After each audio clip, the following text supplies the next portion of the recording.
Rumput lapangan di Jakarta International Stadium, JIS, menjadi salah satu yang disorot dalam kunjungan Ketua Umum PSSI Erick Thohir dan Menteri Pekerjaan Umum dan Perumahan Rakyat Basuki Hadimulyono kemarin.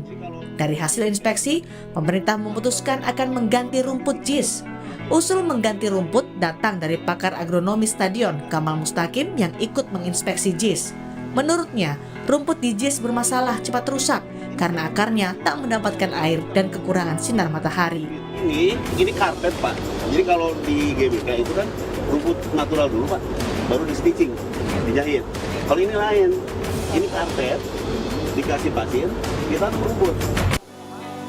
Untuk biaya mengganti rumput stadion JIS dan renovasi, pemerintah menyiapkan anggaran 6 miliar rupiah yang bersumber dari Kementerian PUPR. Pemerintah akan memperbaiki JIS sesuai standar FIFA agar bisa diusulkan sebagai salah satu stadion penyelenggara Piala Dunia U17. Standar FIFA itu yang menentukan FIFA, bukan PSSI, bukan siapapun yang di sini. Kita hanya memperbaiki, meningkatkan semua yang bisa sesuai dengan standar FIFA. Mudah-mudahan ada solusi untuk supaya JIS menjadi salah satu. Nah, ini tunggu dulu. Stadion yang diusulkan ke FIFA untuk kejuaraan dunia U17.